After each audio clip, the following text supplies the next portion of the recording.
La posesión demoníaca. Solo decir estas palabras ya nos lleva a pensar en cine de terror, ¿no?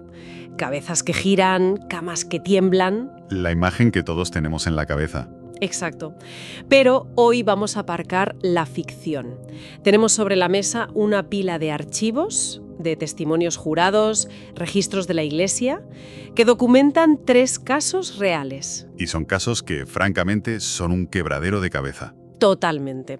Así que la misión de hoy es precisamente esa, desgranar estos casos, ver qué hay de documentado, dónde choca la ciencia con el testimonio y, bueno, ver qué misterios quedan ahí flotando. Y antes de meternos en faena, creo que es crucial poner una regla sobre el tablero. ¿Ah, sí? Sí, porque no cualquier comportamiento extraño es una posesión. La Iglesia Católica, que, bueno, lleva siglos lidiando con esto, tiene una especie de checklist, unos criterios muy estrictos. O sea, hay criterios oficiales para esto. ¿Cuáles son? Pues son 4, ¿eh? Y no son ninguna broma. El primero, una fuerza física desproporcionada. Vamos, algo que no se pueda explicar por la adrenalina. Fuerza sobrehumana. Eso es. El segundo es la xienoglosia. Perdona. La capacidad de hablar o entender idiomas que esa persona jamás ha estudiado. El tercero, una aversión violenta, incontrolable, a objetos o símbolos sagrados. Entiendo. Y el último, y quizá el más inquietante, es conocer información oculta, secretos de los presentes que sería imposible que supiera. Vale, el listón está alto. Pero claro, hoy en día la ciencia tiene su propio manual de explicaciones para esto, ¿no? Por supuesto, y es la otra cara de la moneda. La psiquiatría moderna puede hablar de esquizofrenia, de psicosis, de epilepsia del lóbulo temporal, Ajá. diagnósticos que explican perfectamente alucinaciones, cambios de personalidad, comportamientos violentos. Lo que hace fascinantes estos casos que vamos a ver es que tienen detalles, pequeños puntos documentados que se resisten a encajar del todo, ni en un molde ni en otro. Y es en esa grieta donde está el enigma. Ahí es. Bueno, pues empecemos por el caso que quizá dejó la prueba más perturbadora de todas. Nos vamos a Alemania a finales de los 60. El caso de Anneliese Michel. Anneliese era, según todos los informes, una chica de 16 años, normal y corriente, muy religiosa, buena estudiante, una vida tranquila. Y todo se tuerce cuando le diagnostican epilepsia. Un punto de partida puramente médico. Exacto. Y el tratamiento no funciona, ¿verdad? Ahí es cuando la cosa se complica. No funciona. Los ataques no remiten y de repente empiezan a venir acompañados de algo más. Ella empieza a decir que ve caras demoníacas, se queja de olores a azufre quemado. Uf. Y lo peor, que oye voces. Voces que la insultan, que le dicen que se pudrirá en el infierno. Y con los años, su comportamiento se degrada de una forma terrible. ¿Qué describen exactamente los documentos? Porque he leído cosas muy fuertes. Los informes son durísimos.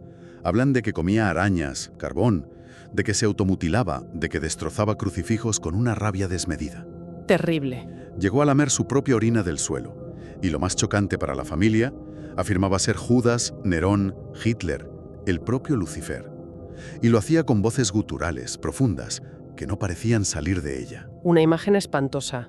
Y aquí es donde la Iglesia interviene. Así ves, 2 sacerdotes, Arnold Renz y Ernst Alt, consiguen permiso para realizar un exorcismo. Y toman una decisión que lo cambia absolutamente todo. ¿Cuál? Deciden grabar las sesiones. Espera, ¿cómo que grabar? ¿Tenemos cintas de audio de los exorcismos? Tenemos 67 cintas. 67. Y eso es lo que hace este caso único. Ya no dependemos solo de la memoria de los testigos. Hay un registro sonoro. Madre mía. He podido escuchar algunos fragmentos y te aseguro que seas creyente o no, el sonido de esas voces saliendo de una chica tan joven te hiela la sangre. Los informes describen a Anneliese hablando en lenguas muertas, rugiendo como un animal, dialogando con varias voces a la vez. Además de las cintas, hay otro dato que me parece increíble. Lo de las genuflexiones. Es una locura. Los exorcistas documentaron que en una sola sesión, Anneliese llegó a realizar 600 genuflexiones seguidas. Perdona, 600. Pero si eso es un entrenamiento de atleta de élite. Y en su estado de desnutrición, es físicamente imposible. Imposible para una persona normal. Los informes dicen que lo hizo a tal velocidad y con tal fuerza que se rompió los ligamentos de las rodillas. ¡Qué barbaridad! Es un ejemplo brutal de esa fuerza sobrehumana del primer criterio que mencionamos antes. El final, por desgracia, ya lo conocemos. Es una tragedia. Totalmente. El 1 de julio de 1976, Anneliese muere. Desnutrición y deshidratación severa. Pesaba solo 30 kilos. Y esto acabó en un juicio, claro. Un juicio muy mediático. Los padres y los 2 sacerdotes fueron declarados culpables de homicidio negligente. 6 meses de prisión condicional. La justicia lo tuvo claro. Se le negó la atención médica que necesitaba. Desde un punto de vista médico y legal, el caso es meridianamente claro. Murió de inanición. Fin. Pero la pregunta que flota en el aire desde entonces es, ¿vale? ¿Y las cintas? Claro. ¿Cómo explicamos las voces? Las lenguas que no conocía, esa fuerza descomunal. ¿Podría ser una especie de ventriloquía? ¿Un talento vocal oculto? Se ha planteado, pero... Pero no cuadra, ¿no? Los expertos en foniatría, que analizaron las cintas, no encontraron una explicación convencional para la variedad y la naturaleza de esos sonidos.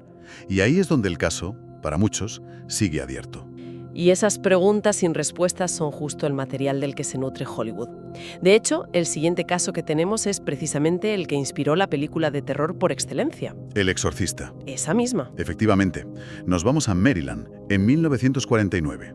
El caso conocido por el seudónimo de Roland Doe. El protagonista es un niño de 13 años. Y todo arranca, según las fuentes, por un regalo de su tía, que era aficionada al espiritismo. Una tabla Ouija. La misma. Le enseña a usarla y al poco tiempo la tía muere de forma repentina. Y es justo ahí cuando empiezan a pasar cosas raras en la casa. Sí. Entonces, ¿cómo empieza todo? ¿Es como en las películas? ¿Con la cama temblando desde el primer día? ¿O es algo más gradual? Es mucho más gradual. Al principio son ruidos extraños que no pueden localizar, arañazos dentro de las paredes, goteos de agua sin ninguna tubería cerca. Ajá. La familia empieza a pensar que se está volviendo loca. Pero pronto el foco se centra en el niño. Su cama empieza a temblar sola. ¿Así de repente? Sí, a veces con tanta violencia que casi lo tira al suelo.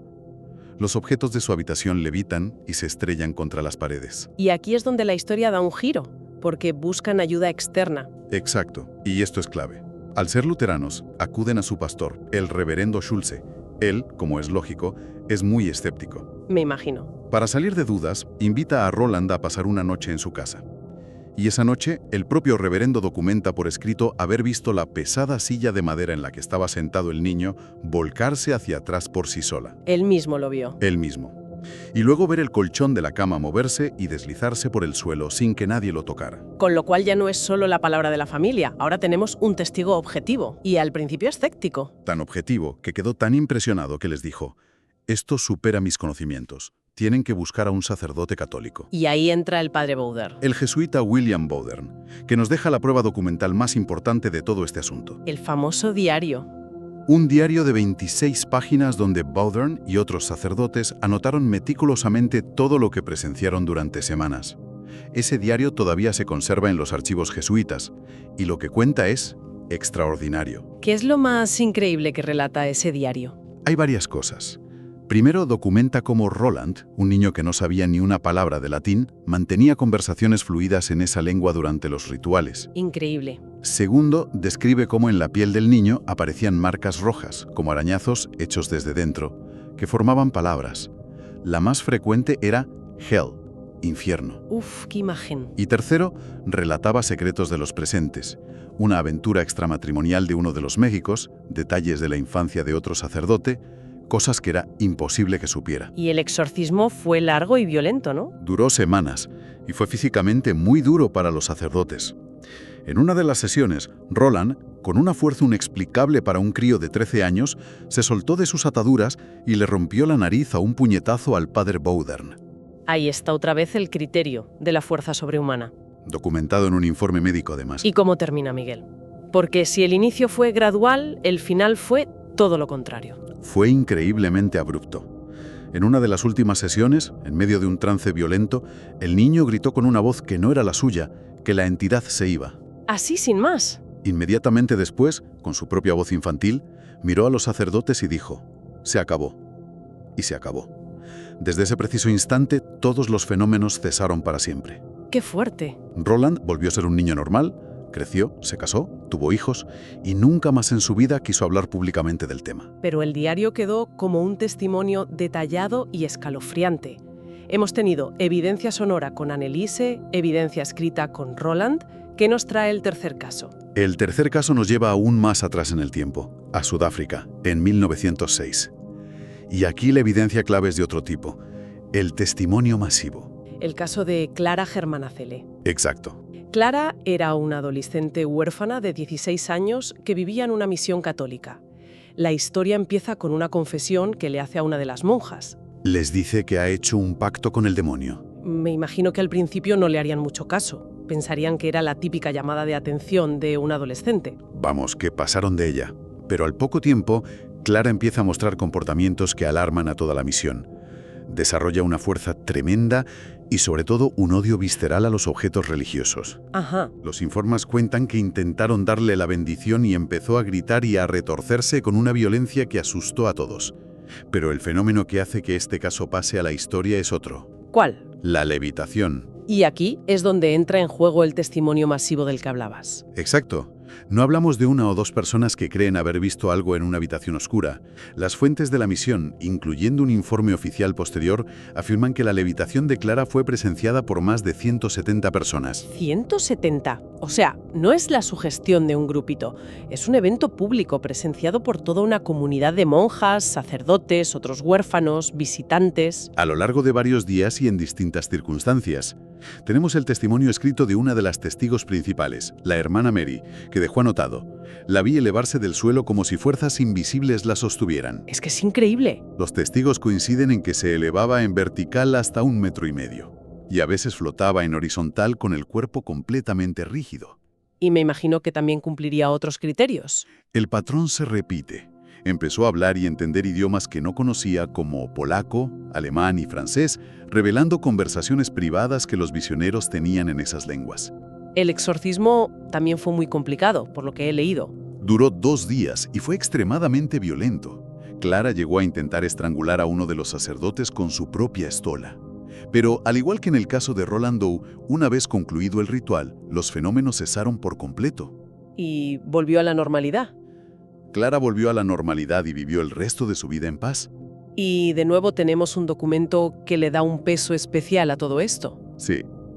Uno de los exorcistas, el padre Erasmus Horner, redactó un informe oficial detallado de todo lo sucedido, lo firmó y lo envió directamente al Vaticano. Ese documento sigue archivado allí a día de hoy. Es el patrón que une los 3 casos. Exacto. Registros detallados y verificables. Ya sean las cintas de audio de Alemania, el diario de un jesuita en Estados Unidos, un informe oficial respaldado por 170 testigos en Sudáfrica. Entonces hemos visto cintas de audio, un diario meticuloso y una multitud de testigos. ¿Dónde nos deja todo esto? ¿Qué conclusión podemos sacar? Mira, por un lado, la ciencia tiene herramientas conceptuales para abordar esto. El trastorno de identidad disociativo, por ejemplo. Ajá. La idea de que una mente sometida a un trauma extremo puede fracturarse en distintas personalidades. Podría explicar las diferentes voces de Anneliese. La epilepsia del lóbulo temporal puede generar alucinaciones vívidas. ¿Y la sugestión colectiva? Y la psicología social nos habla de la sugestión colectiva para explicar un evento como el de los 170 testigos. Son explicaciones racionales y plausibles. Desde luego. Y seguramente explican una parte importante de lo que ocurrió. El problema son los detalles que se resisten. Los puntos de fricción. Eso es. De acuerdo, un trastorno disociativo, pero eso te enseña a hablar latín clásico de forma fluida de la noche a la mañana, como Roland Doe. Una epilepsia causa alucinaciones, pero graba en una cinta de audio voces masculinas que hablan lenguas muertas. ¿Y lo de la levitación? Y la sugestión colectiva es poderosa, pero es suficiente para que 170 personas a lo largo de días coincidan en la descripción detallada de una levitación física. Esos son los datos duros que mantienen vivo el misterio. Al final nos quedamos en una respuesta definitiva, ¿no? Creo que la honestidad intelectual obliga a decir que no la tenemos. Lo que estos casos demuestran, sea cual sea la causa última, es la increíble complejidad de la mente humana, el poder devastador del trauma y el miedo. ¿Y el poder de la fe? Y la fuerza arrolladora de la fe, tanto para destruir como para sanar. Nos recuerdan que, a pesar de todo lo que hemos avanzado, todavía hay fenómenos que se nos escapan. Y eso nos deja con una última idea para reflexionar. Todas estas fuentes se centran en rituales realizados sobre estas personas para expulsar algo negativo. Pero si le damos la vuelta, la pregunta es fascinante. A ver. Si la creencia, ya sea de la propia persona o de quienes la rodean, pueda manifestar fenómenos físicos tan extremos y destructivos como estos, ¿qué nos dice eso sobre el poder también documentado, de su polo opuesto, como la curación por la fe o el efecto placebo. Interesante.